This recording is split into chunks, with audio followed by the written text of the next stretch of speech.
Welcome back to the SS Fitfinesse Podcast. I'm here with my next guest, Marlon Walters, mentor, ex-footballer, and owner of MW Fitness. How you doing, bro? Really well, thank you. I'm really well. Thank you for having me on the show, man. Thank you for coming on.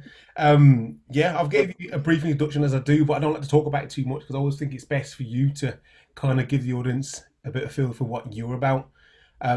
In a nutshell, I mean, just explain who you are, what you're about, just so everyone's got a feel for you. Yeah, man. Marlon Walters, 36 years of age, Birmingham, born and raised. Like you mentioned previously, came up playing football for Wolverhampton Wanderers. Spent many years there. I was there till I was almost 21, from age 12. Didn't quite work out there, so just went the normal route to try and make sure I had some income coming, did normal jobs, call centre stuff and things like that. And then due to an experience, personal tragedy of mine and my family's, just thought, based off that, I'm going to do something that's a bit more spiritually rewarding, emotionally rewarding. Yeah. And decided to start a mentoring company and go into schools and interact with the youth and the next generation and just help them make better life choices and, kind of give them positive, pathways and, letting them know that whatever the circumstances that they're going through, the right people and the right mindset, it can be overcome and then you can have a positive life, really. So, and that's what I'm doing now. I've had a mentoring company going into my 7th year. God is good. Really grateful for that. 7 years of doing something I enjoy. And it's just opened my eyes to a lot. I tell a lot of people now, if you enjoy something, it's really not working to me. I've said to my partner many times, to get paid off doing the work I do, it's like a dream almost, because it doesn't work for me. And I did so much things voluntary, and my partner will tell you, when you're self-employed as well, there's a lot of time you spend without actually getting paid. Something's got to drive you to continue doing what you're doing. And it's the joy, it's the reward that you get from a spiritual nature and an emotional nature. So, man, that's me, man. My dad to 4 beautiful children, my lovely partner, Scouser, so you know how that goes. And mummy's boy, some more group of friends, and then that's me, man. You know what? Like you touched on, I know there's a lot of things I feel that you went over there. We're gonna obviously go into more detail and everything, but starting on, I think always the best place to start is touching on a bit about yourself, your upbringing. When I say siblings, household, what kind of environment it was, because I've always feel that it's always people can connect that way, and you know what I mean. Like when you understand upbringing and their foundation, it almost it reflects a lot of times. It reflects how they are in the future. So it was good to hear about a bit about that. I mean, what is your upbringing, man? Like born in Birmingham. Born and raised in Birmingham. I personally was raised in Bartley Green. My mum had moved out of I think it was Winton Green at the time, because she just wanted a little. What she actually said, she didn't want the negative elements that come with being in those areas, the gang cultured areas, to rub off on us. So at the time when she moved to Bartley Green, it was very, very country. It's the south side of Birmingham. To be honest, she said she was probably one of 6 black families in the whole of Bartley Green at the time. So it was a very racist time when she moved up here. But I grew up in a very traditional Caribbean household. My mum and dad are both from Jamaica. Mum's from Clarendon, my dad's from Spanish Town. I have 4 older brothers, an older sister. Traditional house, the house always full of people, aunties, cousins. Mum's house was that house. And the traditional chores and things like that. I was the last one, so I never really had to do as much as everyone else. So I was a little bit more spoiled, and because my mum had an illness, my mum almost died when she had me. She had cancer, so she was in hospital after, for a good year plus after she had me. So when she came out, I think she was just a little bit more softer with me because of the circumstances and things like that. But just grew up on that, manners, respect, conduct. I didn't grow up with no materials, but I had everything I needed. I had food, I had warmth, I had my mum and dad. Very fortunate to have both parents. You know what I mean? I'm my older brother, so I had that protection element. And all they ever asked from me really is to be well-mannered, be respectful, be decent, be punctual. Don't tell lies. Anytime I told little fibs, that's the only time I got clapped, to be honest. You know what I mean? But yeah, and that's really it, man. And just had a lot of family around, a lot of my mum's like one of 11, and just my dad's got hundreds of cousins, man. It's one of this one your cousin, this one your cousin. One of them, yeah, man. So, you know what? It's funny you say that. Like obviously, if anyone follows you on Instagram and whatnot, you'd see that your family, you're all about family, your kids and stuff like that. You push that, it's obvious, and you can see that again once it reflects your background, doesn't it? And obviously, yeah, definitely. Yeah, definitely. I'm very family orientated, man. It's like I remember my sister first had my nephew, Dimi, and he was more or less living with us. She lived over the road. Yeah. And we just kept everyone and everything together growing up. As we've got a bit older, everyone's gone on their own journeys and stuff and gone their separate ways in terms of paths and stuff. But yeah, family was always the thing. And my mum was kind of big on, if you've got your close friends, you incorporate them as part of the family. If they're around here, they conduct themselves correctly.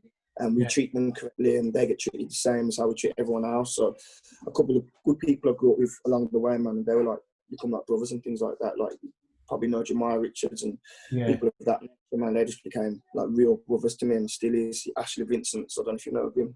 Man, that's cool with him. Yeah.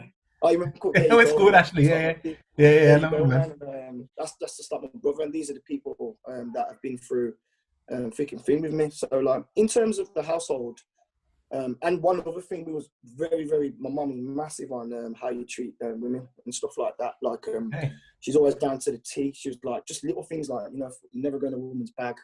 You never get in a woman's personal space. You don't disrespect women. Even to this day, I don't think I've ever been called a woman a certain name. Nothing like that. I always got my mum's in your back, in the background, you know what I mean?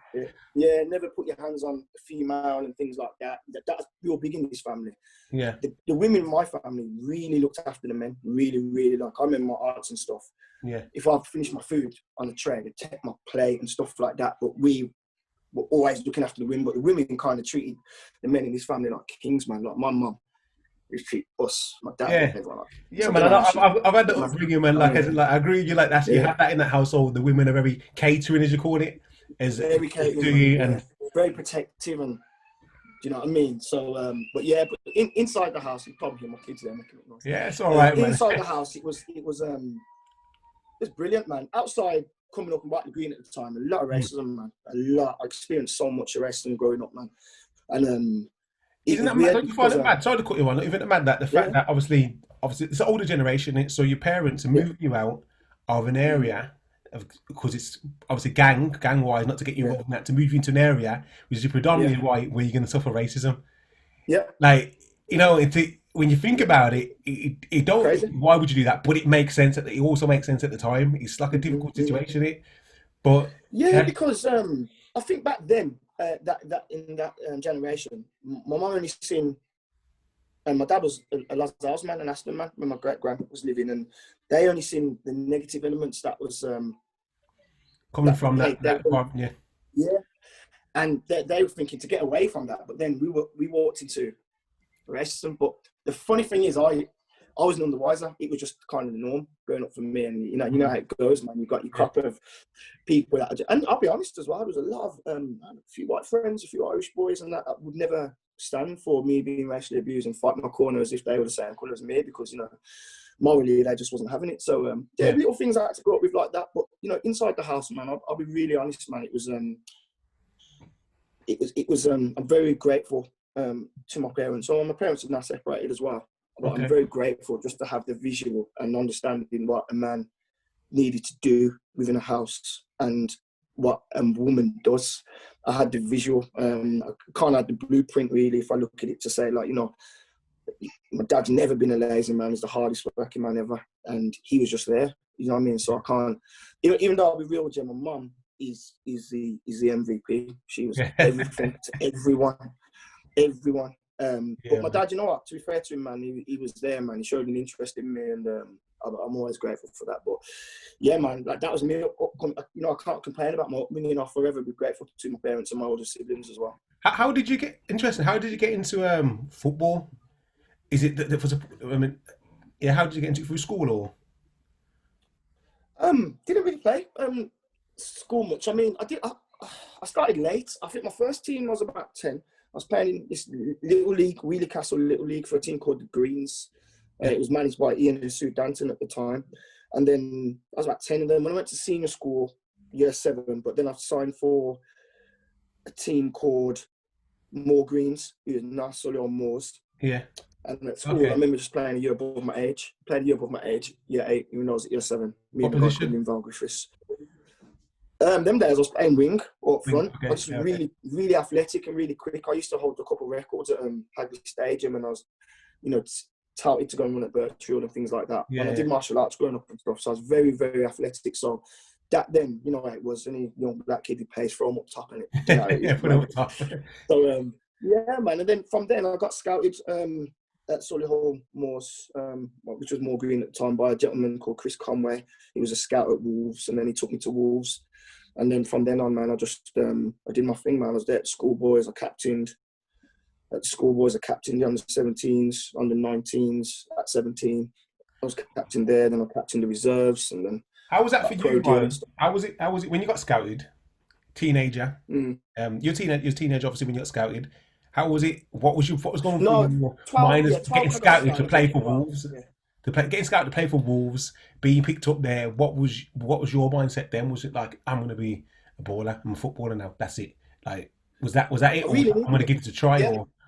No, I really needed it at the time because I really struggled at school with concentration. I was dyslexic, but I didn't get diagnosed till I was like 27 with dyslexia. So I had difficulty at school, just like reading out and understanding how to say certain words and spellings, and it took me a long time to digest words and things like that. So when the football thing came, I just thought, this is obviously what I was meant to do then, because I'm naturally okay at this. And don't let me fool you, either. I wasn't a naturally gifted footballer, either. I wasn't the techers man and stuff like that. Every element of my game, I had to work at it, but my application was spot on. I was first in, last out. That's probably why I was the captain and stuff like that, because I always set by example, never argued with my coaches, never disrespected my players. And I was really dedicated to it. But when that came, family household rules, isn't it? You carried them onto the pitch. Yes, there you go. True, man. The only thing I tell you what I did know to do, I just knew how to look after myself, because even going in at Wolves at 15, I still moved forward, so I was going in earlier than my age. But I used to have a lot of the Irish boys that was at Wolves at the time. They used to boss all the black jokes and things like that, call me these names and things. Yeah, I weren't having it, man. I had to go in and I had to fight. If I'm gonna be honest with you, I had to fight, man. I'm gonna take off my boots and just letting them go. Do you know what I mean? But no, we laugh about it, but it's we laugh about it. It's like a normal thing. This shouldn't be normal. The norm, in it. Like, we laugh about it now, but at the time, that ain't right, man. It's not accepted. It's not right, accepted then. If you imagine now our kids going through that, we're not having that. Not having it. Saying? But at the same time, I'm going to be honest with you, man.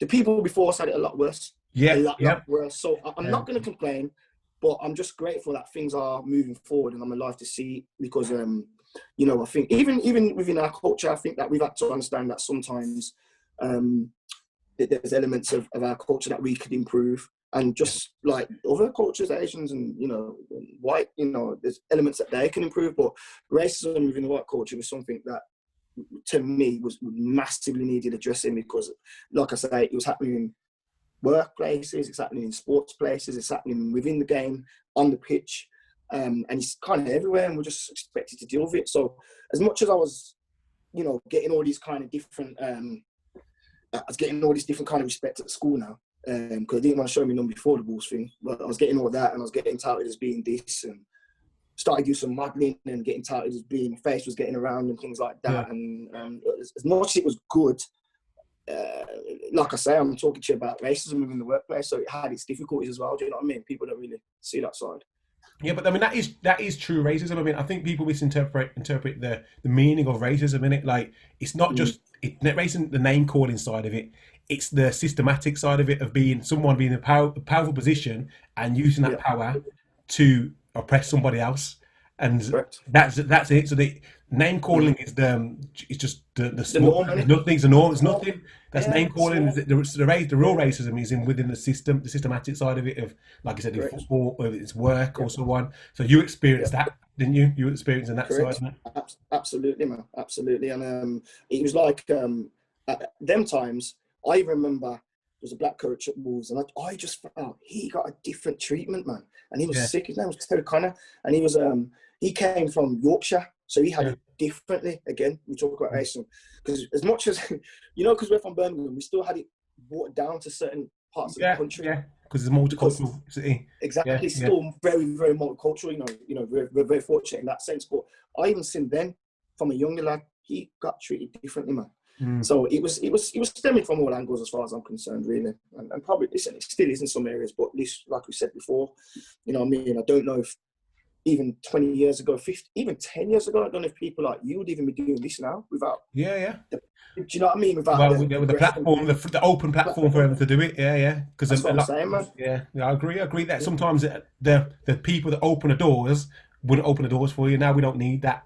We don't need any open doors. Just put it out there for people to see and put it out there. Whoever connects. Yeah. All right, and so let's go back onto obviously the football side of it. When you said you're young, you're being scouted, you're thinking I'm going to be a footballer, yeah. Then obviously goes on to the point where you said you get older, you get released. I mean, what happened over the years, and what do you think led to that point? First of all. To the point where I left, where I got released. If I look back and if I'm basing it off how my rapport was with the coaches, and then back then we had reports as well. Okay. Everything I did to my best of my ability. I'm gonna tell you straight, there was better players than me. It was technically some amazing, great players. Probably didn't have the application that I did, and probably wasn't mentally tough enough like I was. I was quite tall as a 14, 15-year-old. I was very competitive. I have a 4 older brothers, so I didn't mind getting physical. I had that physical confidence because I was doing martial arts and things like that. Yeah. I gave everything 110%. And that's probably why I was captain of most of my age groups. I'd like to say up until probably 17, 18, I did everything was asked of me for me to get a pro deal. And I got my pro deal and started training with the reserves and first team and things like that. It's a clean slate. That's why when people say when you get your pro deal, the hard work starts then. It's because you have to then rebuild yourself again. Okay, makes sense. Yeah. So I've gone from being this youth academy prospect to being with the first team with Paul Ince and Dean Sturridge and Nathan Blake and all them. They don't care. Big names, big players. And Dave Jones was the manager there at that time as well, and they don't care about youth project. You know what I mean? They want what you've been doing. You know what I mean? And then and I just think from there I just literally played reserves for 18 months to 2 years. I got one injury, and my whole time at Wolves I was out for 8 months. Broken leg. Got back in reserves and things like that. I was just travelling with the first team, doing just in the stands. I was in the squad. I never got on the bench once. Crystal Palace. And then after the games, just doing my little runs and that. So I knew like into my last year, because I wasn't getting those little, appearances and chances to be on the bench. And that last year was in the Prem, so it's business. So they're always going to bring in players that are kind of proven. Yeah. And I just didn't listen. If I think it was in the Championship that year, I would have got my little shout, but I didn't. And that's how it goes sometimes. And obviously, the centre probably wasn't in his plans, or maybe wasn't good enough at the time. And I think also what didn't help me is I had a little situation with Paul Ince at the time where he tried to threaten me, to be honest, over training. Really? Again, it's just a normal training game. I passed him the ball. He's got smashed by one of the lads because he's took about 3 touches. Yeah. And he moaned at me for not giving enough information on the pass and that. And I said, no, I don't agree. Told me to shut up, he's going to knock me out and all that stuff. And I was just like, yeah, man, let's roll. And I went, I went up. I was over people's shoulders.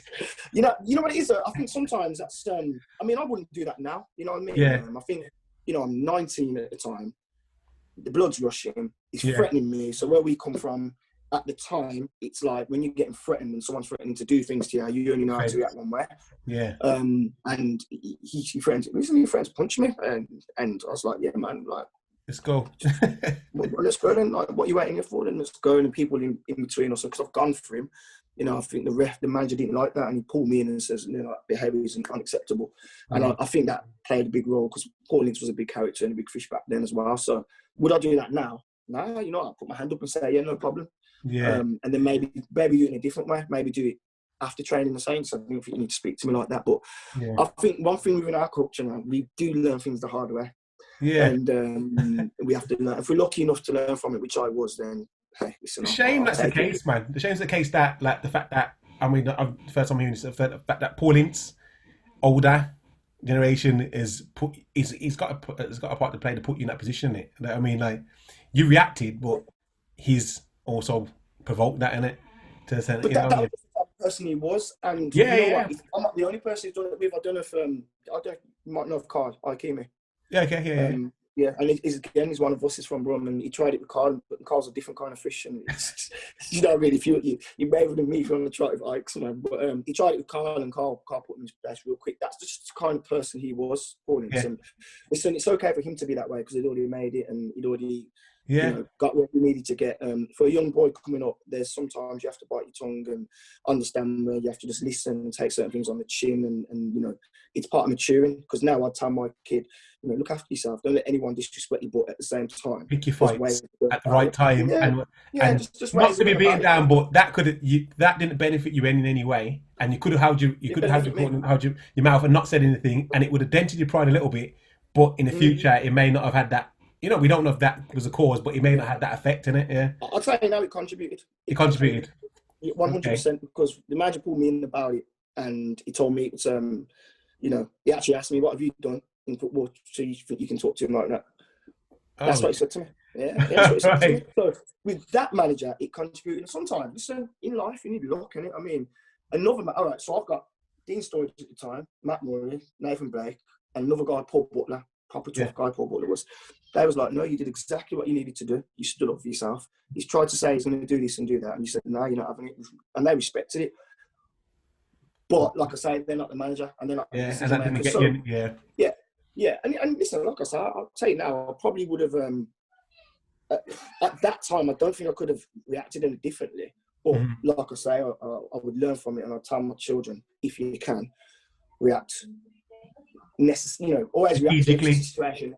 Yeah, strategically, that's the best way to put it. Yeah.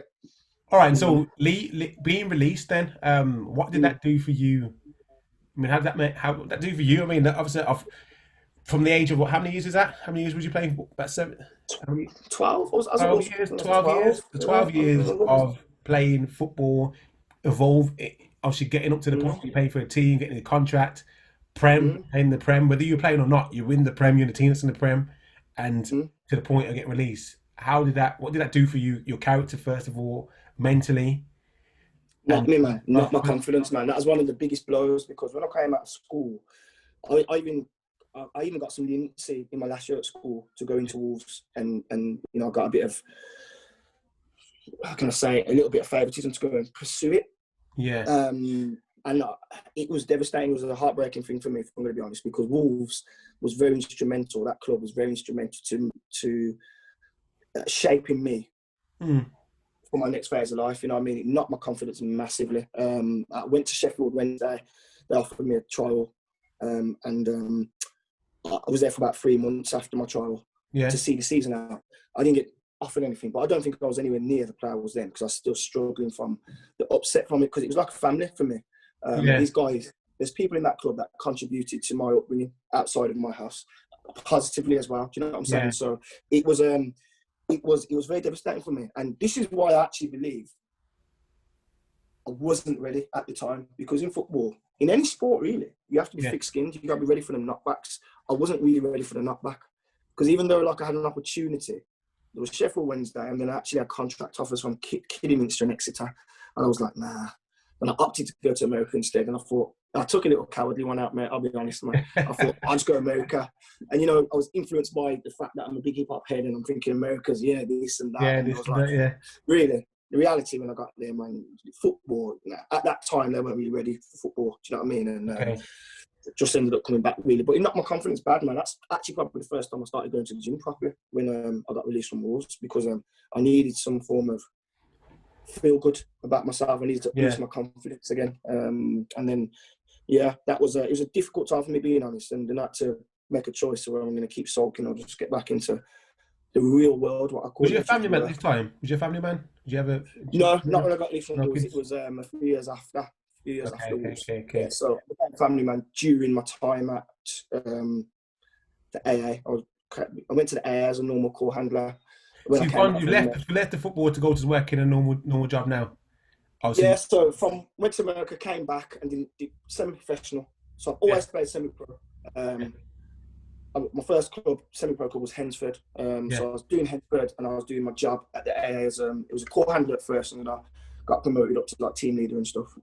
What you see, you got hindsight, and you seem like you've learned, and the way you talk about it, the experience, you seem like you're at peace with it to a certain extent, and you understand very clear on why and what you went through and what you said you weren't ready, and so on, a bit of good understanding. What would you say to somebody, somebody whether it's the age of 17 to 20, getting released now, same position, believing they're going to be a footballer? Because I think that's how it is a lot. You have the kids stay at the academy, they go up, and then it gets to the point where it's nitty gritty, and then they get released, and all their life through school, especially now with the whole football and being social media and that, they believe they're going to be a footballer, innit?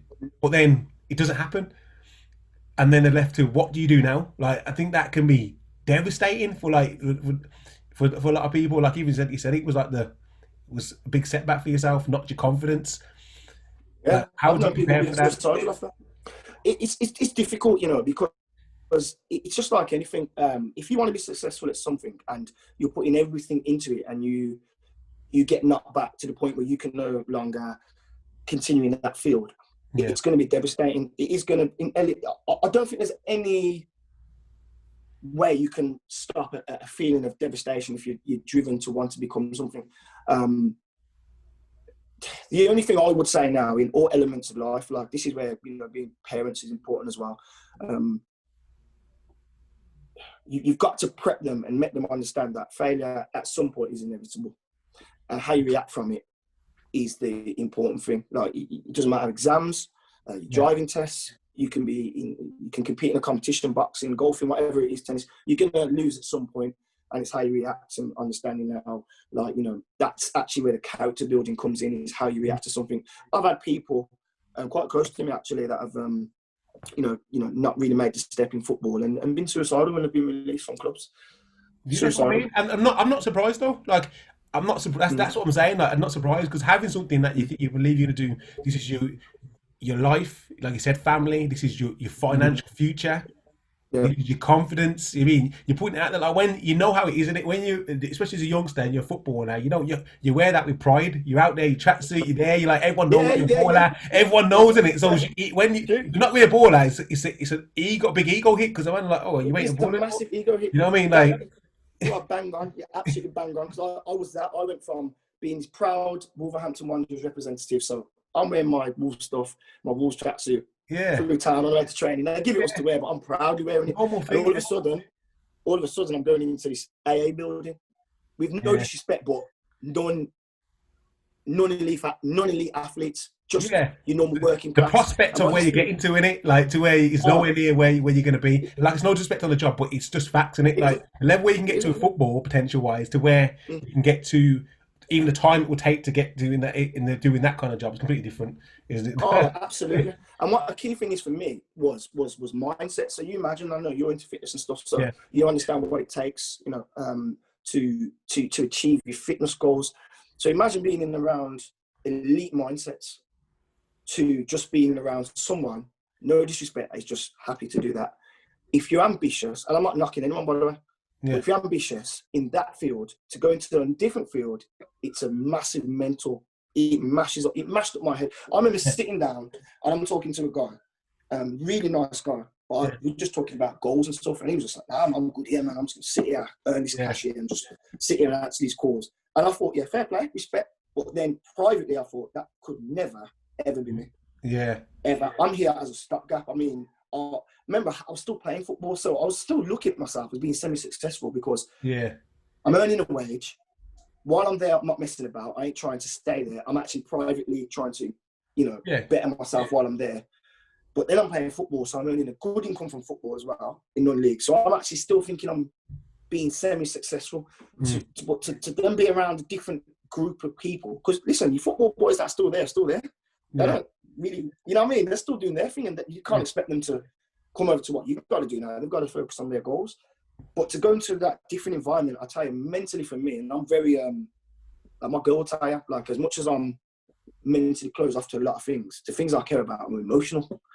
So when I care about like this quarantine thing, I'm saying to my girl, I just feel like I'm sitting still. It just messes my head up. Like, treading water messes my head up. So imagine me being in a work environment like that. I'm looking and thinking, actually, you're failing big time. Like you're failing. Your mum's give you this platform, and you think about making people proud and what you should have become. You already made it in your mind before it's physically happened, and then you got to readjust your thinking to plan B's and C's. It's very, very difficult, man. I'll tell you now, man. So trust me when I say I've known people that haven't come back from it. I've known people that have like literally been alcoholics and been on drugs. Is there no program? I mean, this might be a room for space for yourself while we're talking about, like, is there no program that set up with the FA to? Now there is. There is one now. There is. Now there is. For relief players. Clubs are producing now to have something in house to prep players for potential release. They're not big on it. It's not. Yeah, but I don't think the club can do it. That's like me. That's like an ex-girlfriend breaking up with me. A girlfriend breaking up with me and said, "I'm going to prep you to how to look after yourself once I let you go." You can't have an ex-girlfriend. You're right. The club can't do it. It's got to be outsourced to somebody else to look after it and say, "Look, we've been in that position to also say and so on, and we understand, and this is how we can help you." I think it's only so much the club can do. You know what I mean? Like. True, I don't want that. That's my opinion. No, you're right, still. It's true, because what you're pointing out there is very, very important, actually, because it's like when I go into schools and work with kids, I could say the same thing a teacher. I'll just take a teacher that actually cares, that would say the right things. Maybe me and my people coming from the outside has more influence just because I'm not the teacher. You see what I'm saying? So what you're saying is absolutely bang on. And I think sometimes as well, what needs to be said to anybody trying to do anything, you probably need more responsibilities from the people in the profession to say, actually, if you don't make it, you need to be able to look in the mirror. One thing I can do, I tell you now, I can look in the mirror, because I definitely was that guy that was never late, first in, last out, and no manager ever had a problem with me. No teammate. I definitely 100% gave it 110% while I was at that club. So I looked in the mirror and said, actually, for what I could do, I gave it the best. Now, some people think it's going to fall in the lap, and that's not how it is. So if you get released, you can't be down in the dumps knowing actually you could have done 10, 15, 20 times more. And sometimes that's where you need the outside influence. Not someone at the club, the outside influence to say, listen, I'm here, and that's because I did this. I did this. So listen, if it doesn't work, you need to do all these things just to have a chance. So if it doesn't work, do you know what I mean? At least you know that you've given everything you've got. And actually, by giving everything you've got, you still open doors for yourself and different avenues, which has definitely happened for me.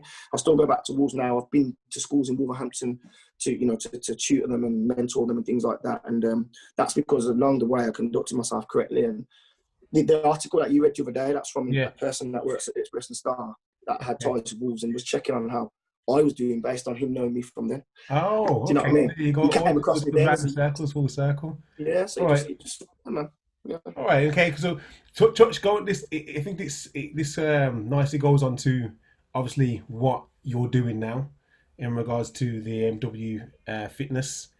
Tell me a bit about that, when it started, why it started, and what you're doing, and then we can just go on from.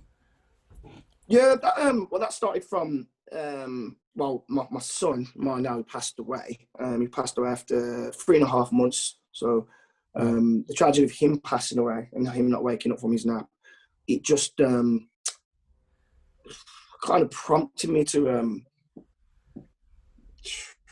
be a bit more fearless and not conform. And when I say conform, I don't mean go on bad with myself or misrepresent my family or myself or my culture or my race or anything like that. I just thought, like, I don't want to just go and do a normal job because I'm trying to earn some money at the end of the month. I needed a little bit of spiritual happiness, some emotional fulfillment. And the craziest thing is my son passing actually eventually gave me the guts to do it. My partner was quite influential at the time as well. My now partner. Okay. Because I was still trying to work and stuff, and I actually had 10 months of being a bit crazy. I just didn't do nothing. I went a bit AWOL. I've just had a child now, and I don't even want to. I don't comprehend that happening. You know what I mean? Like. So to go, I could never understand. I could only try and feel, but I could never understand how that was. So that's a hard thing to deal with. That would at the time, wouldn't it? Yeah, it's difficult, man. And you know what? People think it's just difficult for me. You know what I mean? It wasn't my mum. My mum had great difficulty dealing with that. My older brother Anthony, had difficulties in it kind of locked off a lot of friends. You know, the things that and family as well, I locked them off. The things that I would probably turn a blind eye to in the past, I just weren't doing it anymore. I just thought, you know what? If it's not for me, I'm not going to act like it is and accept it. It's just not for me. So then, situation come. I went AWOL for a bit, and around the time I met my now partner anyway. And then we said, it might be time for me to settle my own thing. And she just says, go for it. So I remember just sitting with Big Jemiah. Again, I wasn't very good with the pen or emails and things. So Jemiah typed up my first bits, my programs and things like that.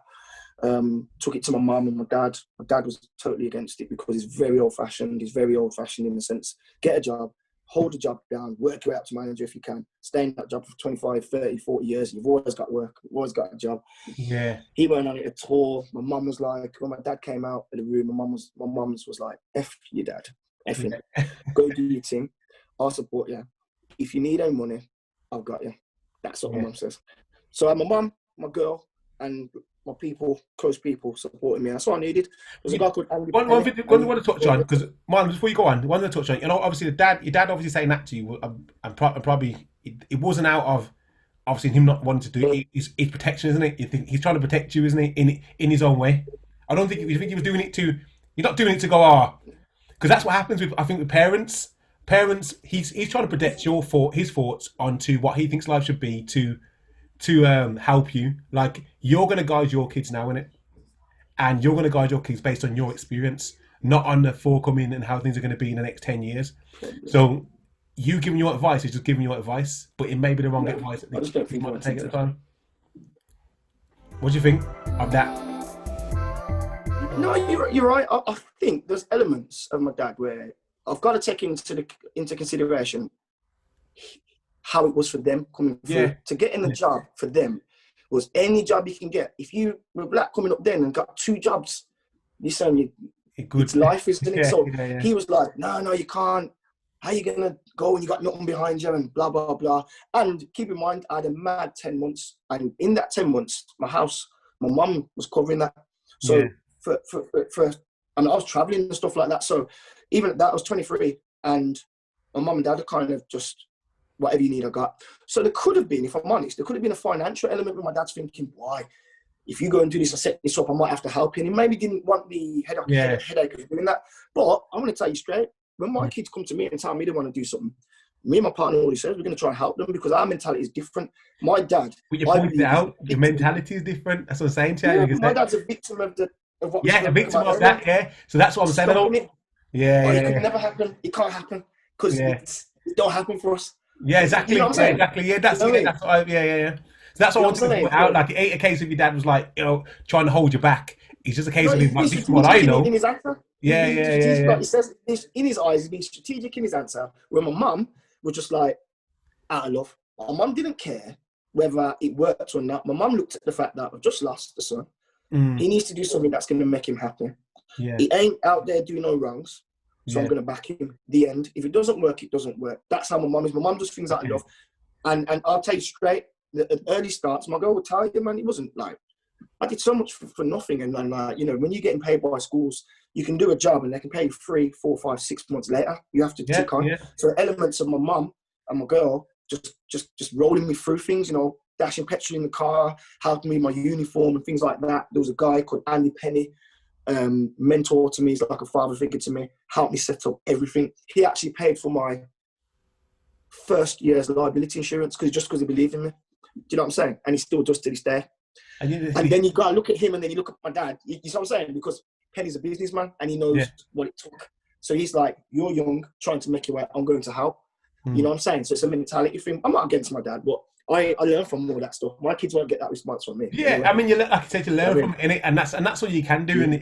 And it's the same way, like you're doing, you learn from it, and you kind of you can thank your dad for putting you in that position to make him think, I'm not going to do that for my kids. The way you can look at it in gratitude towards that situation. That's it. And I'm very understanding of the era he's come through. My dad has been at Network Rail 35 years.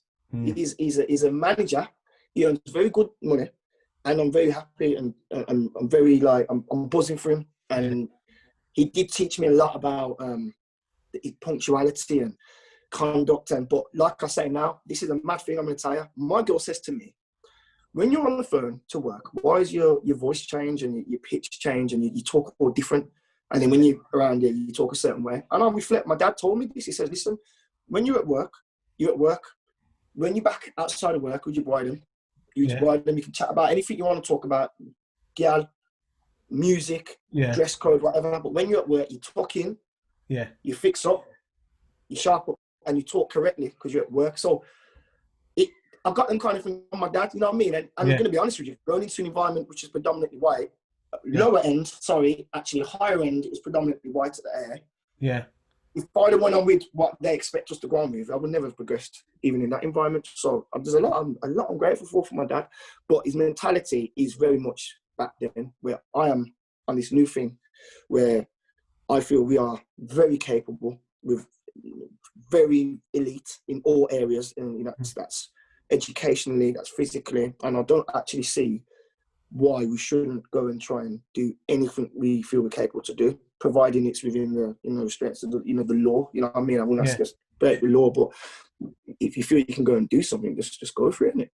Why not? You can live once, innit? Just give it a go, innit? Let's go into what you've been doing, and let's talk about all the positive things you've been doing. What MW Fitness does, where you are now, like how you're helping the touch and where the fitness comes into it, and helping the community. But what kind of things you're doing now, man? So we're going into schools, and we do home visits as well. So that's for the kids that are not eligible to go to school because of behaviour issues or convictions. So we're going into PRUs, building good relationships with schools to kids that are just having difficulties with societal issues. So that's from your gang culture problems, that's from the drug culture, that's sexuality issues, that's from the pressures of social media, religious pressures, young teenage pregnancy, people that are self-harming and suicidal. We are working with all those type of kids. We discuss all the subjects that are taboo. You know what I mean? I've had many kids talk to me about their sexuality a lot. If I went into detail, it would surprise you. You wouldn't believe some of the kids, if I touch on some of the areas that are notorious for its masculinity and its aggression and its violence. Some of the kids coming from them areas are telling me about their sexuality problems that they have, that they can't talk to their parents about, especially from our culture, bro. Yeah. It's frowned upon, and that's just being real. In the black culture, it's still illegal in Jamaica, so it's very much frowned upon. So it's not a subject that they can feel they can discuss. I'm actually took pride that they feel they can discuss that with me or members of my staff, my team. And we're working with kids with all those complex issues. And also just with the general kid that's having just difficulties making right choices. Not that they're in anything crazy. They're just cheeky to teachers and don't mind squaring up to teachers because of the environment they're coming from, or don't mind, solving problems first with their fists and then thinking about it after. And, we're just there to make them aware of that, the consequences of their choices, why sometimes it's beneficial to react differently. And then I'm going back to the Pauline situation. I'm just trying to get them to think more long-term orientated, and letting them know that a lot of things are recorded in this country, so things stay on record from school, and it can impact you growing up, and then it can then force you into situations that you didn't actually usually yourself doing. And doing that, I'm very diverse in my selection of my MW staff. I have white, I have dual heritage, mixed race, dark skin, black, Asian, Sikh, man, woman, girl, boy. Yeah. It's just so that we don't be looked at as an all-black organisation or an all-white organisation or anything. We're just there for the community, the people. You know what I'm saying? I would never look at a young black lad's problems and think it's greater than the young white boy's problems. I'm in a relationship with my girl is white and Asian heritage. So for me, how I am as a man, I don't really watch race too tough, and that's me looking out. Not even looking into the racism. I've worked with kids that people argue that, Ryan. People argue and saying a young black boy situation is completely different to a white I'd agree. boy situation. And they're not the same. How people deal with it, it can be the same, but the situation is not the same. So, like you said, it depends on how you bounce back. Like somebody can be caused whatever be abused, and it could affect them really bad, and it can ruin their life. Whereas somebody else can be abused, mentally abused, and just be fine with it. You get what I mean? Absolutely. Yeah, so, absolutely. But the situations are not the same, but it's how each person does back. So you're saying it's not. What are you trying to do with the MW Fitness? Is it how that community? Is it just how kids mentally, kids in general, or what's the mission? No, it's definitely a community thing because we do so much work with families as well. So, we've been able to bridge the gap between parent and child.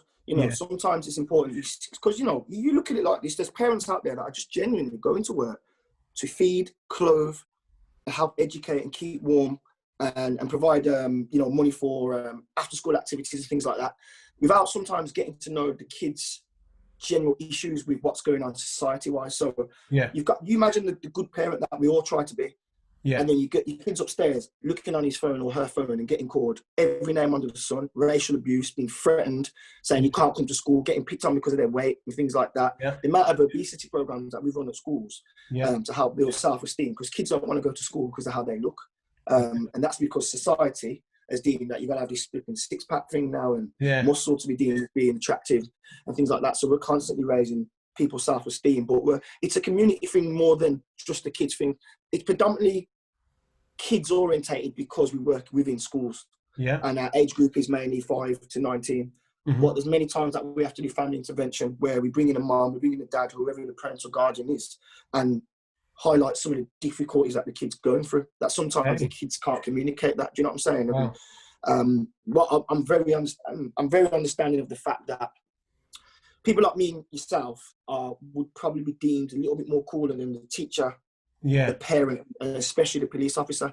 But we know a little bit what's going on. And by the way, I will tell you straight, I wouldn't sit here and tell you that I've got all the answers. But this is where my recruitment comes in. I will bring in a Zeke's child, I will bring in an Akali and a Josh, a Gadget. Do you know what I mean? I bring in girls that have suffered abuse and bullying at school because they've been called a slag and things like that, and they've never even had sex until they left school. But because they hang with boys, they got beat up and things like that. I'll bring in people with all those experiences because if you look at it like, say, the Muslim girls are very closed off. So they're not going to tell me what they'll tell a female member of staff. So I always just try and make sure there's people with some form of experiences and experience some kind of difficulties that the other kids can relate to, really. You know what I mean? I'm very big on that, my recruitment side of who's actually representing us, because you know how it goes. If there's no point, no disrespect, there's no point a tennis player coming here trying to tell me about what's needed to make it in football or rugby. Do you know what I'm saying? You need someone that's kind of been there. You know what I'm saying? So as much as, I know what goes on in gangs and things like that, I'd much rather bring in somebody that's been there A to Z. It's more authentic and there's just more precision on the word. And when you're explaining it and they can look in that guy's eyes or her eyes and explain. I've had girls come in and talk about county lines, man, about their role they've had to play in a gang. You know what I mean? And they've been passed around and things like that. I'm that deep because I don't want these kids to have to experience it if they don't have to. And sometimes this is a conversation with someone that isn't mum, dad, or police. It's someone like us that can just, relax. Cool, we're not judging you. We're only here to help. The only reason we are here is to help. So we're never going to judge you. But let me just tell you, things that you're doing, I just want you to know before you go any further, this is the part they probably don't tell you about. And this is the bit I know they probably glorify. But, now you know what's actually going on properly. There you go, make your choice now. You know what I mean? So that's the main thing, just giving them the opportunity to know what's going on and then make a better choice. Because some people accountability. Accountability, give them a choice to understand, to have accountability. So if they do make that choice, they can't turn around and say, well, I didn't know. Or they can't turn around and say, I wasn't told. I wasn't told. You know what I mean? And that's something that people will fall on, I think. But it lacks. I think that is lax in school, especially the age of between you're looking around 14 to 16, probably even younger now because of social media. Identity, that's when you truly create your identity. You start with your circles, you meet different people, you're searching for who you are. You becoming a different person, like depending on you may take up habits of smoking because you hang around with friends that smoke, drinking. Correct. Correct. football, maybe in your case because you had friends that played football. So that point of time, and like I said, the parents too, is also like you got to stay connected to your kids at that time more than ever.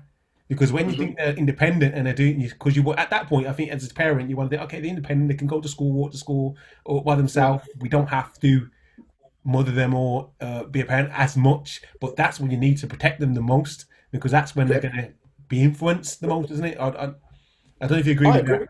No, I totally agree. And the key word that you said there is connected. Yeah. Now, you imagine how our parents are raised, the strictness within black households, and I'm sure it's the same in certain other households. But we know, hands on, how. All right, the relationship I have with my mum is, I would call priceless, because I'm going to get deep on that. I could talk to my mum about anything. Now, I've got friends that says, "Nah, I can't talk to my dad about that. He's strict, man."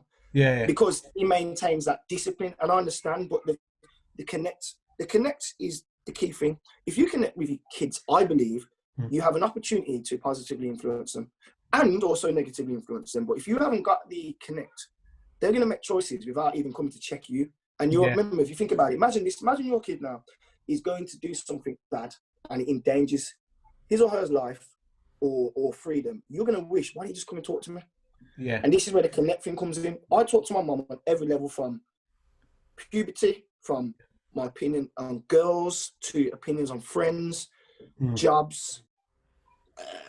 I was that deep in my mum when I was going through like the puberty stage and things like that. I would come when there was things with me going on in my body that I didn't understand. I'd say, "Mum, look, tell me what this is, please," because I don't know what that is. So, but what it did is give me an opportunity to have a connection with someone that actually genuinely loves me and cares me forever. Now, if you don't have that, and this is what I try and tell some parents, this is only feedback from myself as a young man, but also other kids. It's crazy when kids say to me, "I can't even talk to my mum and dad about that."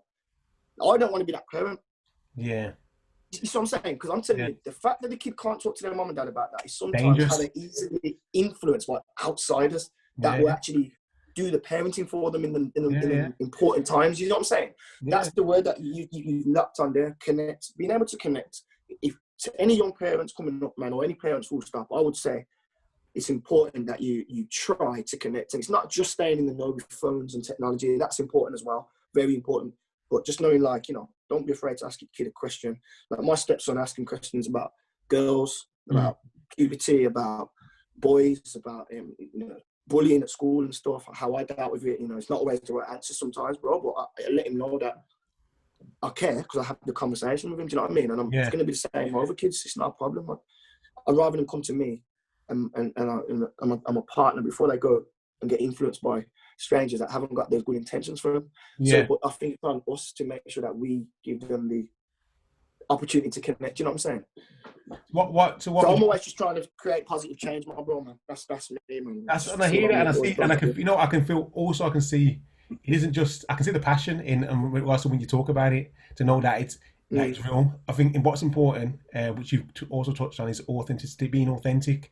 You're authentic in regards to your story, in regards to what you've been through, ups and downs. You've taken accountability of what's happened to you. So instantly, I think you gain that credibility. I mean, from people, and then you've also thought, okay, then I'm not going to connect to everybody, so I need to get other staff members in here that I can connect to this person and make sure I'm sure they fall under the same line of being open to speak about the things that happen to them, and talking and trying to connect to the different people and just overall helping people. And I think it's important more so now than ever with everything going on. I mean, because the whole pandemic, the lockdown, the anxiety, depression being highlighted as a big thing, like it was never highlighted before. So even if you did go through it, it wasn't a thing that you really take on. You think only, but now everyone's just saying, "Well, I suffered the depression, I suffered anxiety." I don't know how when they can't understand, when they can't project or understand the feelings they're getting, they're saying, "Well, I suffer from anxiety or depression." Or they don't like to express themselves. They might express themselves through violence, like is it or different? But you probably experience yourself. Like, so what you're doing, So the gym helped me, man. Nah, man. So I do appreciate and I feel I understand what you're doing, and it's definitely a good look. I mean, why have you called it MW Fitness though? as in like, where's the fitness part come into it, the physical side, and why? You know what it was?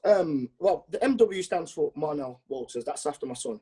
Okay. The fitness element is the fact that fitness has always been a part of my life. Like I said, I've done football, I've done martial arts, and then at the difficult times where I was low on confidence, I decided to go to the gym. I wanted to channel my feelings positively, and you know, at least try and get some feel good back into me. And I can always do that when I was going to the gym.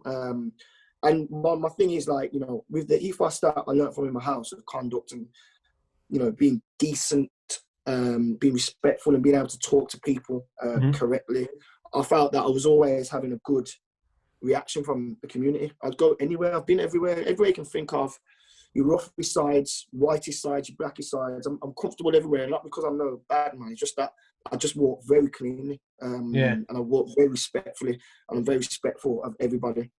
And I do feel, as a human being, I do have a positive impact on the community. So that's why I just tied it all in with the MW, the fitness, you know, and then the community care, because I've got a genuine care for the community, you know what I'm saying? So it's like I'm looking at certain things now with, you know, like what's going on within my own area. There's been a few, you know, unfortunate circumstances here, and I'm like, I'm saying to my partner, you know what I mean? There's elements of me I wish I could do a little bit more, but the age group is, you know, you're making decisions as adults now, so you just live by your sword. But I said to my missus, like, we talked to our son about, you know, not being in a certain crowds because it can only lead to how old is he? How old is he? 15, okay. Is that the age?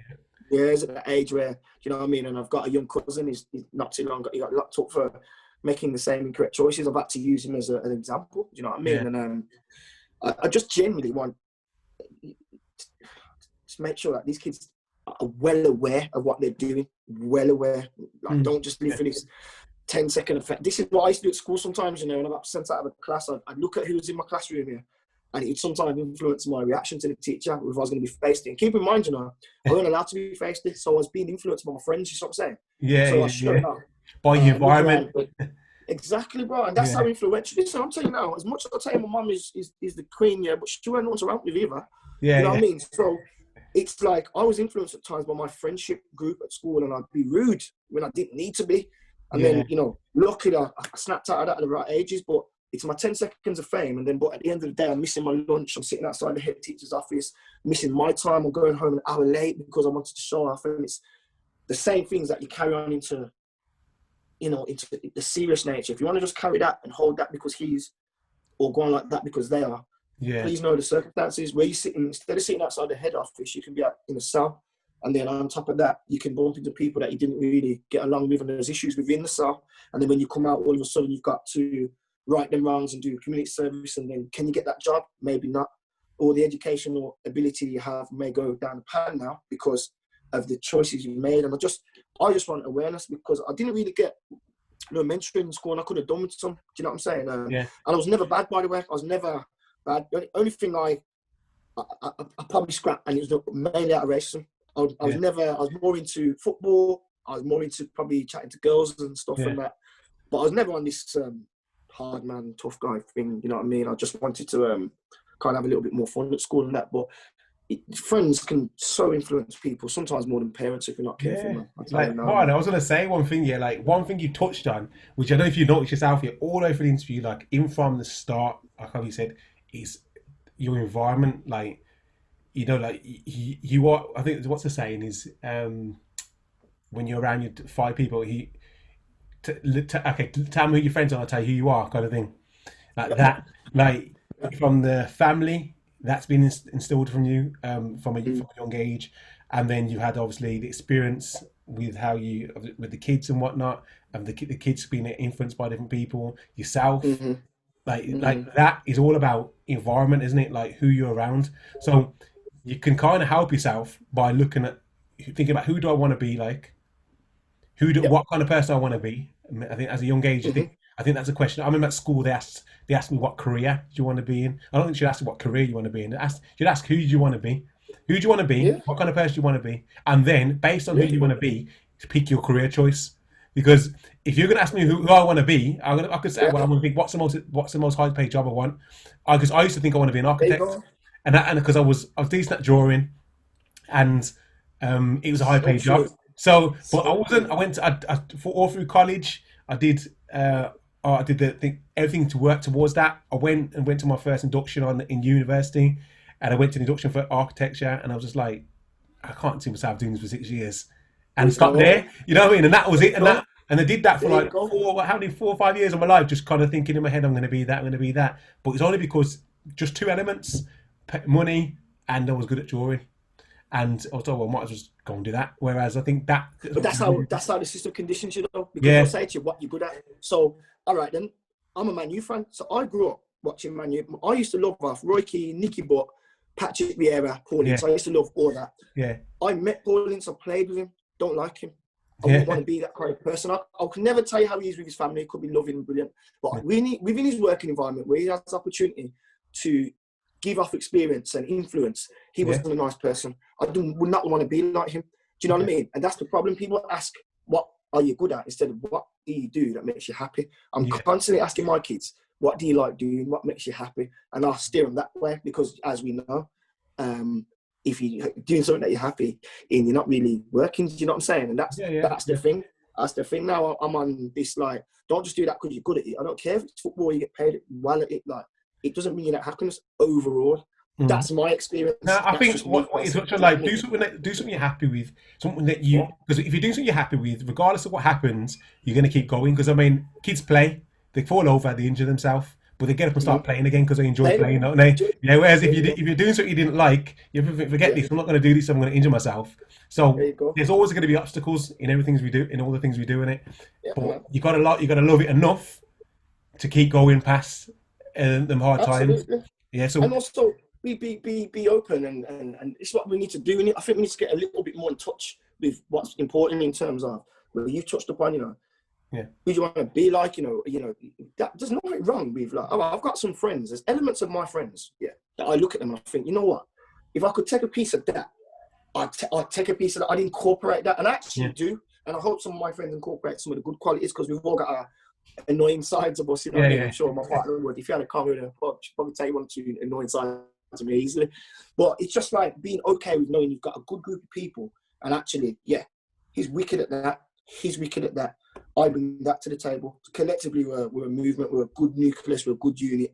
And it's okay to do that instead of being in competition with your close people. Because I had a lot of that with my family growing up, being a footballer. I had a family member say to me, and he didn't even realise this got back to me. Yeah. Look at Marlon, he's meant to be the big baller in the family, ended up in a dead-end job, going nowhere, got back to me. Do you know what I mean? Yeah. The circumstances have changed. I use it as motivation. Listen, I don't use it. Everyone's entitled to their opinion of me, but that's a cousin of mine that wanted me to be best man at his wedding, and I didn't. I declined that because after what he says. But what I did do, though, was for you entitled to your opinion. But what I'll do is just continue to do what I'm doing. I didn't use it as a catalyst to do better, but what it did show is that there is internal rivalry, which can, if I react incorrectly to that, it stops you.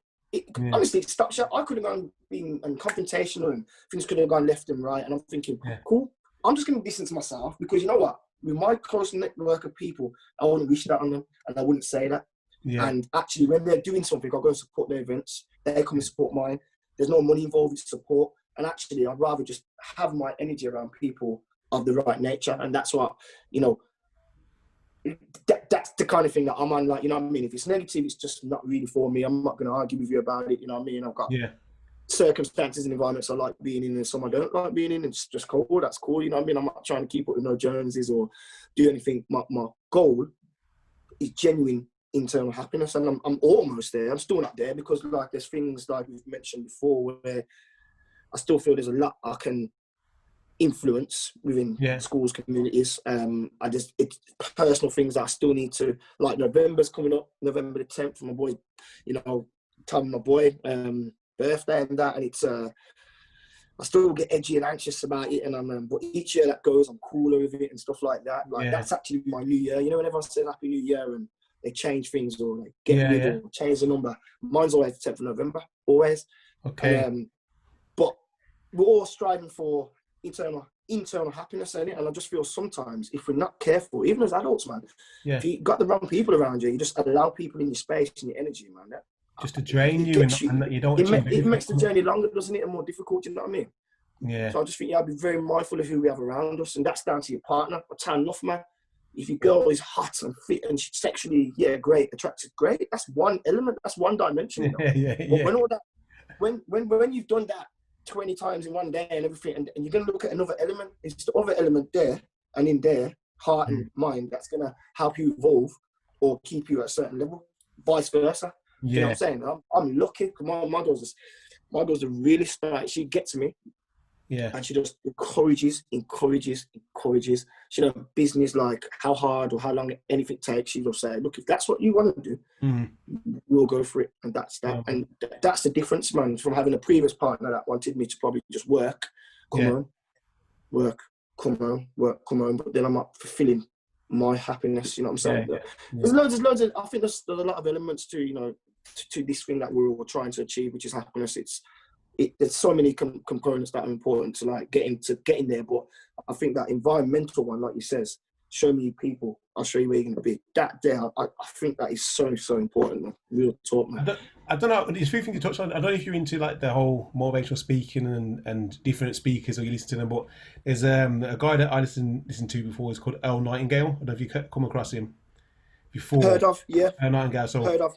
He says success is a progressive realization of a worthy ideal. So it's what you touched on, really. Like, success is not money. It's not having anything like possessions. It's something that if you've got to set a goal and you're working to that constantly, that's success. Yeah, man. That's success in itself. That's it. And that's how I feel that I get that from yourself. Like, you had that. You've had that, and you had a thing, and so you touched on it. Well, I don't think you got that side of it. Well, I can do more. Well, of course you can do but you want. Yeah, you know, you get to the next phase. I'm at the point. I'm on my next phase. I'm like now. Okay, I've done this. I've done that. I've been in 200 and how many schools over the last year? Wow. Yeah, man. But the UK is massive. And the world's massive. What can I do next? I've got a couple of things that when me and my girl want to get all the staff to go over to a country, poor country, and do a little bit there. But yeah, I think success is really down to an individual. You get two types of people. Some people are driven by materials. And listen, I'm not here to tell you that obtaining materials isn't an element or isn't a visual of success. You know, if someone says, I want that car, I want that house, I want those shoes, I want those trainers, and you want to go and get them, and go and get them in it, because life's too short. If that's what makes you kick. But me personally, I'm just a bit different. I'm not going to sit and tell you I don't like nice things, but what I will tell you is I don't buy them. The only reason you'll see me, if I'm looking half decent, best believe it's my girl that buys me them, because I'm not driven. But she likes me to look as smart as I am. Yeah. So she wants me to go and look good, so she will get them. She gets all the kids' stuff and all my stuff. If that makes her happy, if that makes you happy, then go do it. But I don't want to be that guy that looks slick, but I'm absolutely inside miserable and broken, because I've been there. So for me personally, as an individual, I get my happiness internal and spiritually and emotionally. When I wake up and I go through over my head about what happened with my boy and things like that, then I stand up and I'm ready for my day and I say my prayers. I'm going to look at my missus and I see my children and I'm good inside there.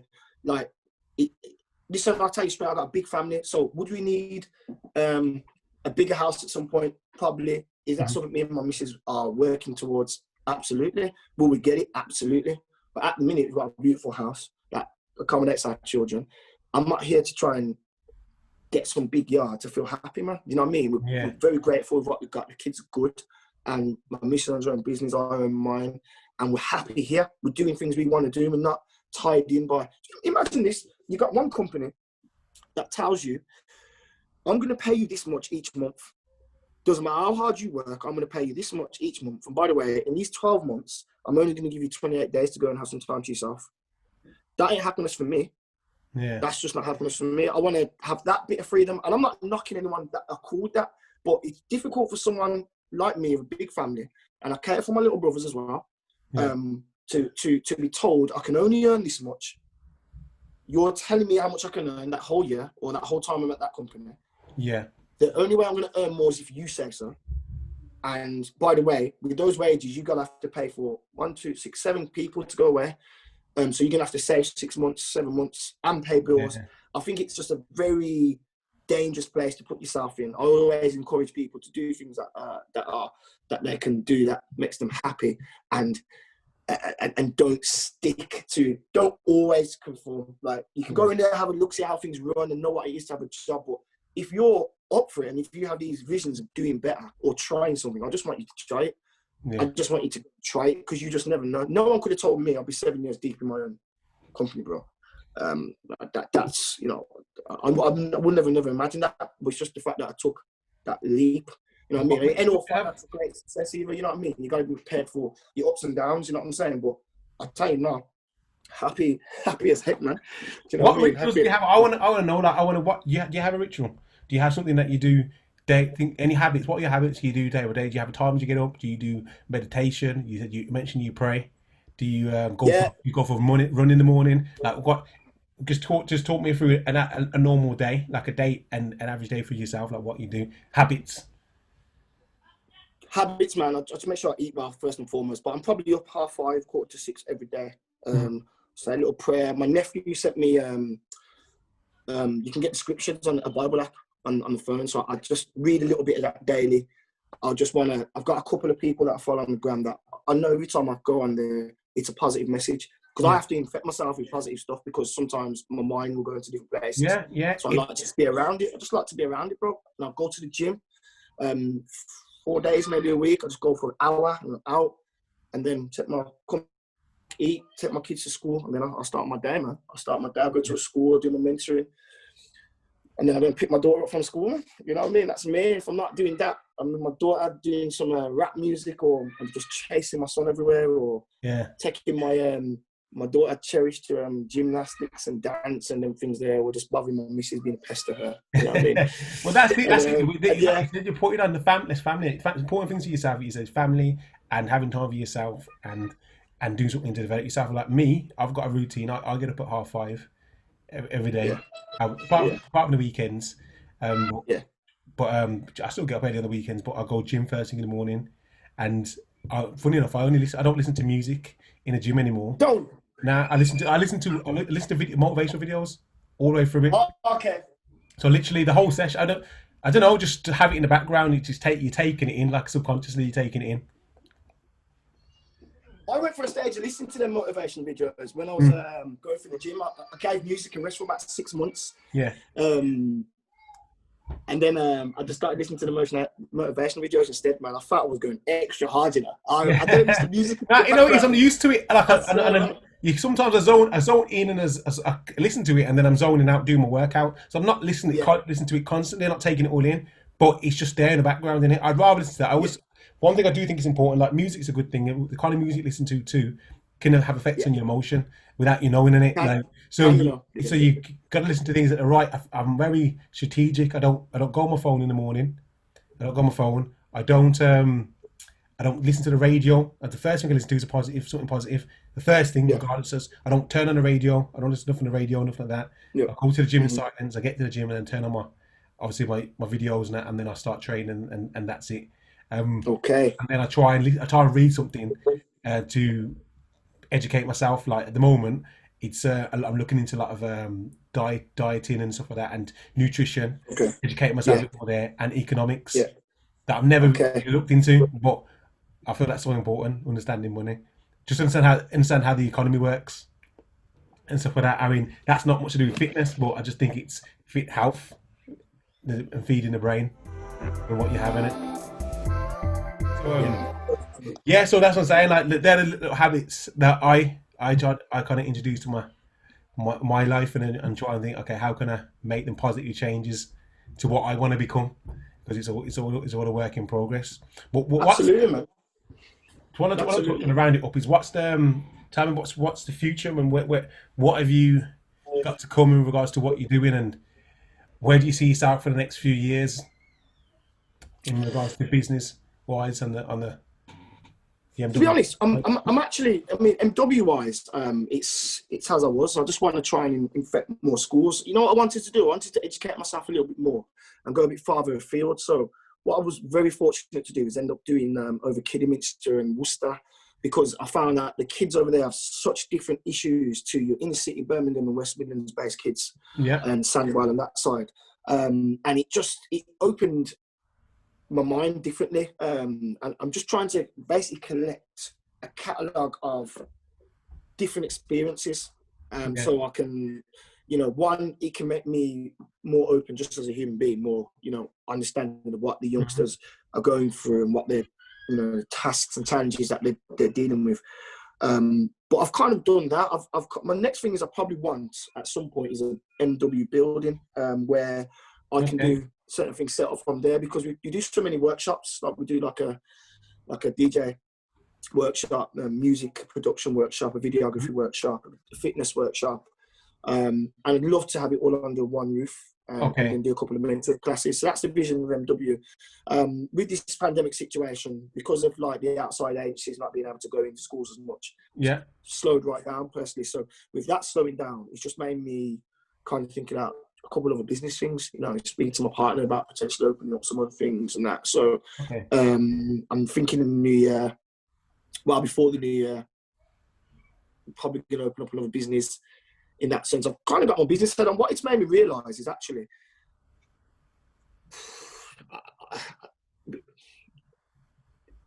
me personally, my biggest personal income, is being my MW. That's my biggest personal financial income. And because that slowed down, I thought to myself, well, hold on. Apart from my football assistant manager and stuff, what about another business? Why haven't I tried something else? So if something slowed, something slowed. Do you know what I mean? So I've just now thought about expanding in other areas, again, using my people skills and thinking, where can it be useful? Social media presence and things like that. The circle of friends that I have. What can we do? So I'm probably going to open up another business at some point, which I'll let you know about. But I've just got my business head on. I just want to really, I'll be honest, I don't really want to go and work for anyone as such where I'm restricted. Because I'm very confident in what I believe I'm trying to do, trying to achieve. I'm open to being educated and learning and being better, but I don't want to take away the blueprint that my family have given me and the blueprint that my circumstances and my experiences have shaped me to have. I don't want that tampered with. I want to keep it unique and authentic. And I feel like I can only really do that if I have an element of control over it. It just kind of confirmed that I can't really go and work for somebody, because it was very easy. I said to my girl, I can go get a job. I've been offered so many roles at schools and stuff like that. It's not a problem. But it's just kind of confirmed for me that, how I'm going to live my life is just doing it my way, the right way. Listen, if my kids are starving, I'll do whatever I need to do, man. I'll go and work 8 jobs and go and do whatever job I have to do. But while I've got this enthusiasm and while I've got, some good healthy habits that I have in my life, I'm just going to give it my best shot, man, because my kids are watching me all the time, man. I've got a great relationship with them. They're watching me all the time. So I want to make sure they know, listen, when you have to roll your sleeves up, just roll them up and just don't be afraid to try something. You know what I'm saying? And just go for it, man. People got to remember, you only actually do live once, And why wouldn't you just try something for yourself? Why wouldn't you? It's actually crazy when you think about it. Like, why wouldn't you? Like, you're doing what have you got now, to lose, like, why shouldn't you? Why wouldn't you? It goes back to the influences, though, innit? Because then it goes back to a lot of the times you don't do it because if you ain't not doing it because you don't believe in yourself, you're doing it because you think of what people are going to think of you if you fail. Or if you like to go back to environment again, innit? Like ego, man. In there, bro. Ego almost killed me, bro. I'll tell you now, man. I'll tell you straight, ego almost killed me off, man. I used to do so many things to impress. Because you see me growing up, I had elders, like most of my friends, like when I left school, 6, 7 years older than me, you know what I'm saying? So I was always trying to impress, man. Like even down to like going out and women and stuff, you're doing to certain women just to get ratings, man. And you get to a certain age, you think, oh, actually, that's a bit mad. And listen, I'm all for it, man. Every man did everything. I get it. I know how the game is and everything like that. But I know me. When I got to a certain point in my life, I was like, right, goodness me, man. A lot of that I did was for ego. And now the ego rings are clipped off. I'm just grounded and thinking, all right, cool. I need very minimal. I was that guy with all these trainers, everything new coming out. I had to get it just to keep up. I wasn't raised that way. I don't need it. You get me? Now I'm just like, what does my kids have? I'm good. And then I need in here and in my brain, in my heart, and I'm good. I need to feel genuine happiness because I've been in that place where I've been miserable, been down, I've been suffering with my little anxieties and my difficulties, and them little things in the wardrobe and them things on your feet can't really help you, man. Yeah, the gym helped me, man. The fitness helped me because the gym made me feel better about myself. This is what I'm saying. I know what works for me, and it's so. I just encourage people to do what works for them and don't feel no way about doing that and upsetting people that are not really, on your path or wavelength. Just go and do you. Enjoy your one shot at life. Try and do it in the most positive format and most positive way possible so you infect other people and just do you, man. Live your life, man. That's perfect, man. That rounds it up to like what I want to end it with. Like basically, I normally do in each episode I do you get an option of 10, option 1 to 10. I'll give you a subject to talk about for just like a minute. So you pick a number from 1 to 10, and I'll tell you obviously which subject it is. 6. 6. Okay. All right then. So 6 is confidence. So give your advice, your personal experience. You just everything in regards to, it doesn't have to be related to the business, but I mean just your personal experience and just giving someone advice on a confidence and how has it played a part in your life. So confidence. I feel when I'm confident about myself, I'm just more brave and courageous. I feel for me to gain confidence, I've had to eat well, I've had to sleep well, I've had to keep the right people around me that feed my brain positively. And that's down to my mom, that's my partner, that's my very, very close group of friends, my nephew, bigger brother. I've got my one older brother, that's just brilliant. And it's all those people I've mentioned. Everything they discuss is always of a positive nature. If you come up with an idea, they're always thinking of, well, could that work? Yeah, that could maybe work that way. Not like it's not going to work. Now, forget that. I believe fitness has been played a massive role in my confidence. A lot of people probably go to gym for physical appearance reasons, and that's absolutely fine. Whatever reason you're going, it's absolutely great. But I know how it makes me feel mentally after. It makes me feel a lot more confident about myself, and it helps me go and have a better impact on my family, on my work, on the community, on the planet. And I just think confidence can kind of make or break you. I think if you're low on confidence, sometimes you do silly things to get you to a place where you feel you're going to be satisfied and fulfilled. But I think sometimes to get a better self-confidence about yourself, it will probably take a bit of segregation so you actually know what works for you instead of trying to do what works for others.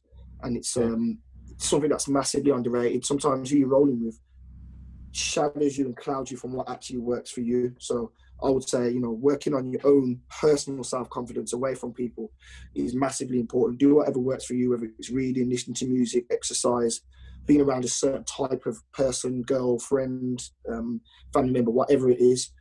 Don't be afraid to do it because at the end of the day, it's going to benefit you in the long run. Yeah, man, I think that's a good ending to the podcast to end it on, and I hope everyone obviously takes that on board and takes something from it. That's, my whole aim is to each episode is to connect, like you said, people to connect and take something from it. And I think you've come from a different angle that I haven't touched on yet, down from the kids to mentoring, bringing your personal aspect into it, the football side into it. I think people will take a lot from this. I've learned a lot. I like to take something from the interview too, and I feel like I've learned a lot about the importance of having your environment, a solid foundation, upbringing starts from home, to the effects it can have on your life in the future. I think it's so important, and it's so important now. Like we've said, and we only can talk about it so much. But yeah, with everything that's going on, we need to keep pushing things that you're doing, and everyone needs to keep pushing themselves and pay attention to your kids, man. You know what I mean? Pay attention to your kids, and that's nephews and nieces and everybody. All of them. Everybody. Yeah, all of them. Yeah, pay attention to all of them. I'll come across yours, man, one day, and you know what I mean. And I might be that person that he or she decides to talk to. Yeah, of course.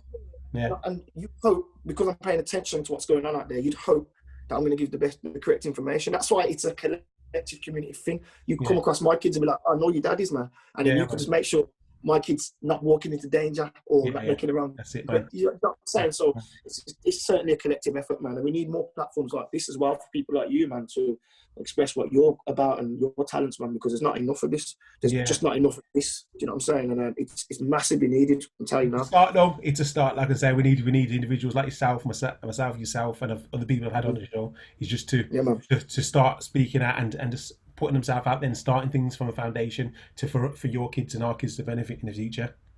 Yeah, absolutely. Great, what's your handles, like your social media handles, so people can follow you and websites and so on?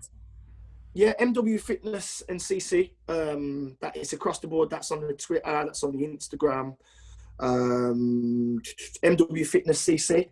Follow us up. Support us. Follow big fan supporting local businesses as well, man. And we can all push each other. You know, the social media platform is huge. I've got work from it.